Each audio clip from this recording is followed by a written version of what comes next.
ஆண்டவராகிய இயேசு கிறிஸ்துவின் நாமத்தில் காலை வாழ்த்துக்கள். இன்றைய மன்னா, பவுல் சொல்லியவைகளை கவனிக்கும்படி கர்த்தர் அவள் இருதயத்தை திறந்தள்ளினார். அப்போஸ்தலர் நடபடிகளின் புத்தகம் 16ஆம் அதிகாரம் வசனம் 14 பின்பகுதி. பாருங்கள், இந்த சம்பவம் நமக்கு தெரிஞ்சிருக்கும்.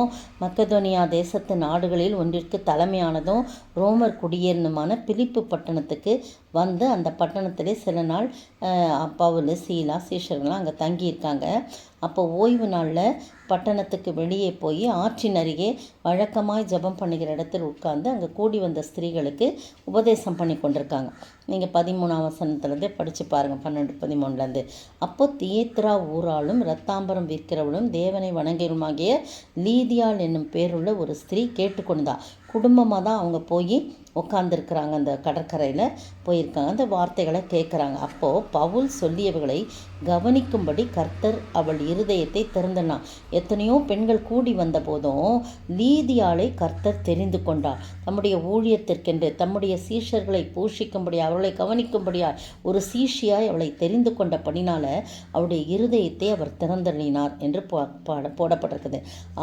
அவள் வந்து ஐரோப்பா கண்டத்தின் முதல் விசுவாசி, ஆசியாவை சேர்ந்த தியேத்ரா என்ற பட்டணத்தில் இந்த லீதியாலே முதல் விசுவாசியாக ஆனா அப்படின்னு சொல்லி அவளை குறித்து சரித்திரம் போடப்பட்டிருக்கு. இரத்தாம்பரம் என்பது ஊதா நிறம் அல்லது கருஞ்சிவப்பு நிறத்தை குறிக்குது. இந்த நிறத்தில் உள்ள ஆடைகளை மிகவும் செல்வந்தர்களும் உயர்ந்த அதிகாரிகள் மட்டுமே அணிவதற்கு அனுமதிக்கப்பட்டதே அவங்க தான். வேறு யாரும் அதை உடுத்திக்க முடியாது. இதை விற்கிறவர்களும் செல்வமுடைய வணிகர்களாக இருந்தாங்க. இவள் செல்வ சீமாட்டியாக இருந்த போதும் அவள் தாழ்மையோடு என்ன பண்ணுறா, அந்த இடத்துல குடும்பத்தோடு வந்து அந்த வார்த்தைகளை கேட்குறா. ஆனால் அவள் கவனமாய் கவனிக்கும்படியாக கர்த்தர் அவள் இருதயத்தை திறந்தள்ளினார். அவளும் அவள் வீட்டாரும் ஞானஸ்தானம் உடனே பெறுறாங்க. நல்லா புரிஞ்சுக்கிட்டா, படித்ததை கேட்டதை கவனித்ததுனால, ஆண்டவர் திறந்ததுனால இருதயத்தை. உடனே அவளும் அவள் வீட்டாரும் ஞானஸ்தானம் பெற்ற பிறகு அவள் சொல்கிறான், நீங்கள் என்னைய கர்த்தரிடத்துல விசுவாசம் உள்ளவர்னு நினைத்தா கண்டிப்பாக நீங்கள் அங்கேயும் இங்கேயும் இருக்க வேண்டாம், எங்கள் வீட்டில் வந்து நீங்கள் தங்குங்கன்னு சொன்ன உடனே வருந்தி கேட்குற அவங்களும் போய் அங்கே தங்குறாங்க. அதுக்கு பிறகு தான் பவுலும் சீலாவும் சிறையில் அடைக்கப்படுறாங்க. சிறையிலேருந்து விடுதலையாகி வந்த உடனே நேராக அந்த லீதியாள் வீட்டுக்கு தான் போகிறாங்க. காரணம், மற்ற சீஷர்கள்லாம் அங்கே இருக்கிறாங்க. அவங்கள போய் சகோதரரை பார்த்து கண்டு விசாரித்து ஆறுதல் சொல்லிவிட்டு கடந்து போனாங்கன்னு பார்க்குறோம். அப்போ முதலாவது நாம் கவனிக்க வேண்டும், கர்த்தருடைய வார்த்தைகளை கவனிக்க வேண்டும். அவர் திறந்தருளுவதற்கு நம்மை அந்த இருதயத்தை திறப்பதற்கு நாம் ஒப்பு கொடுக்க வேண்டும். அடுத்தது ஊழியக்காரர்களை, கர்த்தரை நாம் கனம் பண்ண, ஊழியக்காரர்களை கனம் பண்ணால் நம்ம ஆண்டவரை கனம் பண்ண வேண்டும். கர்த்தருடைய வார்த்தைக்கு முதலிடம் கொடுக்க வேண்டும். பிரியமானவர்களே, அதே போல தான் உடனே ஞானஸ்தானம் பெற்றார். அதே போல் சிறைச்சாலை காவலாளி கூட அவங்கள கவனித்து பார்த்தார். அவங்களுடைய செயல்களெல்லாம் கவனித்து பார்த்தார். அவங்களுடைய செயல்கள் வித்தியாசமாக இருந்தது. உடனே அவன் ஆண்டவன்மாரே ரட்சிக்கப்பட என்ன செய்ய வேண்டும்னு சொல்லி அந்த ராத்திரியிலே அந்நேரத்தில் தானே அவர்கள் வந்து என்ன செய்கிறாங்க, அவ கூட்டி கொண்டு போய் போஜனெல்லாம் கொடுக்குறான். எல்லாரும் சேர்ந்து அவங்க ஞானஸ்தானம் எடுக்கிறாங்கன்னு போடப்பட்டிருக்கு 33 வசனத்தில்.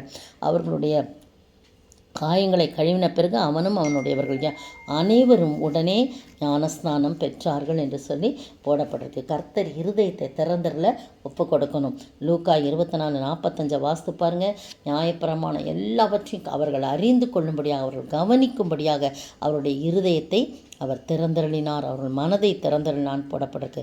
நீங்களும் நானும் ஆண்டவருடைய சமூகத்தில் ஆண்டவருடைய வார்த்தைகளை கேட்க கவனமாய் இருக்க, ஆண்டவரே என்னுடைய இருதயத்தை திறந்தருளும் என்று சொல்லி கேட்கும்போது அவர் திறப்பார். அந்த வார்த்தைகள் நமக்கு உள்ளாக வரும். அவரும் நம்ம இருதயத்துக்குள்ளாக வந்து வாசம் பண்ணுவார். அப்படிப்பட்ட ஸ்லாக்கியத்தை நாம் பெற்று வாழ கவனத்தோடு வார்த்தைகளை கேட்க ஆண்டவர் தாமே கிருபை செய்வாராக. ஆமேன். உன்னில் வாசம் பண்ண விரும்பி தினந்தோறும் காத்திருக்கிறார்.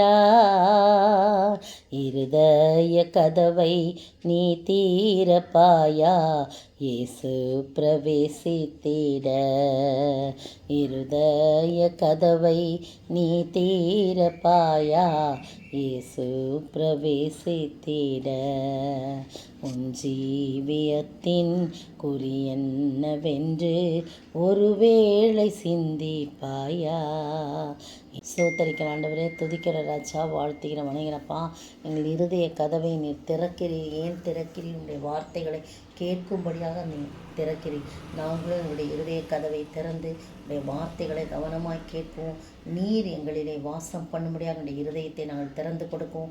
நீர் உதவி செய்யவே அதிலே நாங்கள் கவனமாக இருக்கோம். நீர் உதவி செய்ய வேண்டும் என்ற கர்த்தரும் இப்பெரும் ராஜாவாகிய இயேசு கிறிஸ்துவின் விலையேற பெற்ற நாமத்தில் ஜெபிக்கிறேன் பிதாவே, ஆமென். நேற்றைய பதில், முந்தின கட்டளை பலவீனமுள்ளதும் பயனற்றதுமாய் இருந்தது நிமித்தம் மாற்றப்பட்டது. எபிரேயர் 7:18. இன்றைய கேள்வி, எது யாரை எப்படிப்பட்டவராக ஏற்படுத்துகிறது? எது யாரை எப்படிப்பட்டவராக ஏற்படுத்துகிறது? 3 பதில்கள். ஒரு க்ளூ கொடுக்குறேன். நேற்றைய தினத்தில் உள்ள அதிகாரத்திலேயே இருக்கிறது.